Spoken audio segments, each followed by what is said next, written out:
Morphologic considerations in cavity preparation in primary teeth. सबसे पहले हम will study about the crown shape. So the primary teeth, the crown are smaller but they are more bulbous than the secondary teeth. मतलब they are smaller in size but they are more bulbous, means you can see they are more bulkier. Okay, then the lingual inclination. It has a sharp lingual inclination which gives it a distinct facio-gingival ridge. Okay, so the lingual aspect of the primary teeth are more sharper. So this gives a facial, means that is the anterior gingival ridge is more prominent in primary teeth. Now cervical constriction, we know it very well, and this is very important, that this has a sharp constriction at the neck of the tooth. There is a sharp constriction at the neck of the tooth, which makes it a very important character, because during cavity preparation it needs a special care over the cervical region. Now the buccal and the lingual convergence. It has a sharp converging occlusally, means this is the buccal and this is the buccal and this is the lingual. So there is a sharp inclination, there is a convergence, so it gives a narrow occlusal table or the foot table to the primary teeth. Then the pulpal outline. It follows the dentino-enamel junction more closely than the secondary teeth. Okay, it is more near to the dentino-enamel junction than the permanent teeth. Pulp size, we know that the pulp is larger because the dentine is thinner in the primary teeth. Pulp chambers are large, pulp horns are located more occlusally, so the chances of pulpal exposure are usually more in the primary teeth. Now the enamel, it is thin but it is uniform in thickness, which tends to be parallel to the dentino-enamel junction. Uniform thickness of 1 mm, which is parallel to the dentino-enamel junction. Now comes the, what are the basic principle for cavity preparation in primary tooth? These points you must remember. First, it's the flat pulpal floor, because it ensures a stable restoration. Then means the floor should be flat, there should be no hanging points or anything. You should check it with the explorer, and if there are any hanging or any points, you should remove it. Now the angles, suppose these angles should always be round, because of the round angles it reduces the stress and ensure better material adaptation or retention. Conservative restoration. Use conservative materials rather than the old materials like amalgam and all, which requires more area or excessive surface than the new bonding sealants or the restorative materials. Then the buccal and lingual extension. Greater extension at the cervical area for class 2 restoration is required in the buccal and lingual extensions. Isthmus width, you should know that it should be about 1/3 of the total intercuspal dimension. In primary teeth, isthmus should be 1/3 of the total intercuspal dimensions. Axiopulpal line should be beveled, should be rounded to reduce the stress and to improve the material bulk. Okay. Now, what are the cavity consideration preparation for class 2 cavity preparation in primary second molar? सबसे पहले I told you that it has a marked cervical constriction. So due to the pronounced cervical constriction, avoid excess widening at the cervical margin, because it may cause weakening of the tooth structure. Also maintain a narrow gingival margin to preserve the tooth structure. Avoid excess removal of the enamel. Next comes the gingival seat. The gingival seat should be flat and should be aligned with tooth's natural contour.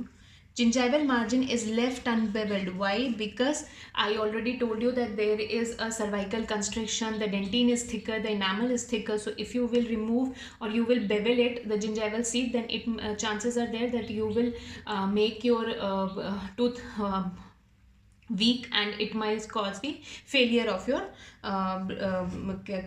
retention property. So to preserve the tooth structure, it is left unbeveled. Gingival seat is placed just above the cemento-enamel junction and not extend below it, and it could be because it could expose the exposed dentine or make the restoration less retentive. Okay.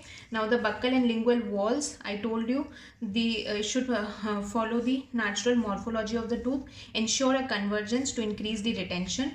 The wall should be parallel, the wall should be straight, and it should not be overly tapered because it might weaken the tooth.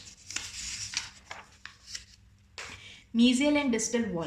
Proximal walls are kept convergent to increase the retention. Remember, the proximal walls are kept convergent to increase the retention, and the buccal and lingual walls were kept straight, not very much tapered. But on the other hand, mesial and distal wall are little bit convergent.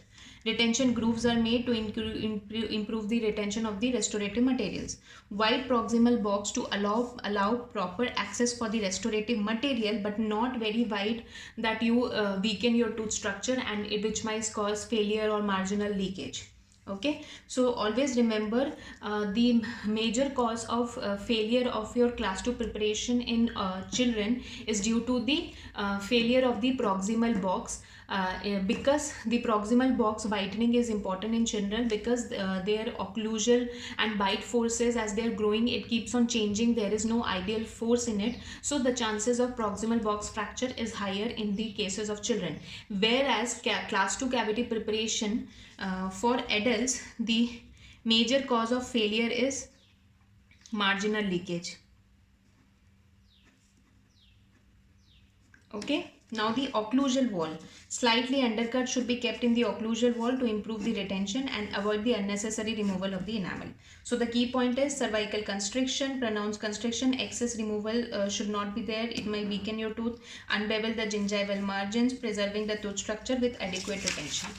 Okay, now comes why gingival wall is difficult to obtain in primary second molar. सबसे पहले cervical constriction, so it gives you, because it is constricted here, so it gives you a difficult, it is more constricted at the cervical region, so it difficult in accessibility. Then thin enamel, especially near the cervical region, so you more prone to fracture. Limited space and visibility, location of gingival margin is closer to cemento enamel junction. Fewer hard tissue structure, so weaker tooth as compared to permanent teeth, and increased risk of pulpal exposure. Okay, so this is the proper diagram of class 2 cavity preparation should look like. It should have a diverging proximal box, as I already told, and the beveled grooves, grooved agiopulpal line angles. And this is the primary molar, this is the permanent molar. Primary molar, you can see the crown is smaller, but it is more bulbous. The pulp horns are higher, and especially the mesiobuccal pulp horns are higher for molars. And the orientation of enamel rods at cervical third, it is occlusally, where in permanent the enamel rods at cervical region is inclined apically. There is a marked cervical prominence here. And this should be the proper class 2 preparation. You can see the rounded angles. Proximal box is widest at the margin, gingival margin. It should be widest, and the proximal should be converging. Proximal wall should be converging. Okay, so these were the important questions which comes. Now I will solve the MCQ regarding these, so that you can understand more easily. So the first question you can see here is, a gingival wall is difficult to obtain in a primary molar when it extends too far gingivally in class 2 cavities, because I told you very important thing is the marked cervical constriction. So the gingival wall or the gingival margin for the primary molars is difficult because of the marked cervical constriction. Okay, next question is the most common cause of failure of class 2 restoration in children. As they have mentioned the children, I already told you, in children the major cause of failure is due to the proximal box fracture, and whereas if they would have asked for adults, it should be margin failure. Okay,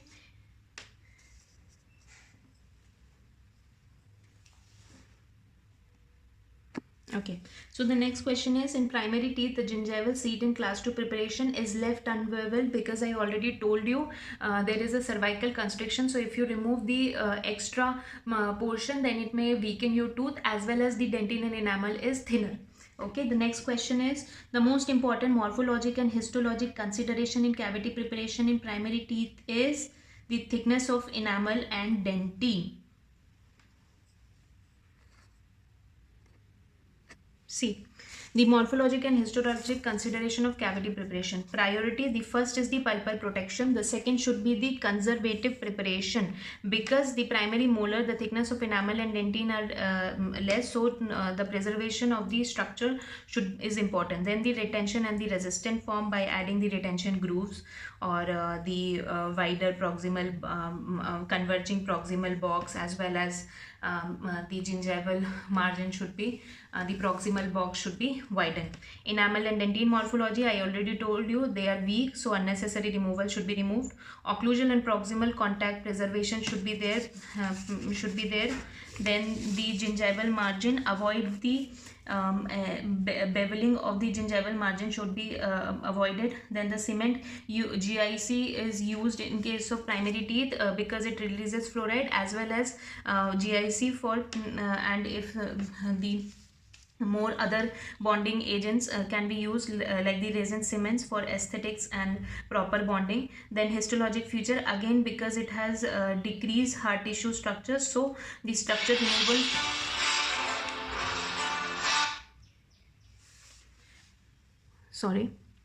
the structure removal of the decayed tissue should be only the decayed tissue should be removed. And the last consideration is the aesthetic and the comfort of the patient, which requires the behavior modification. So with this we can answer this question, that the most important morphological histologic consideration cavity preparation is the thickness of enamel and dentine. Okay, I hope this is clear and not any more question is remaining. I'll check once more. Yeah, so we have covered the questions regarding the morphologic considerations or histologic considerations of cavity preparation, class 2 in primary molars.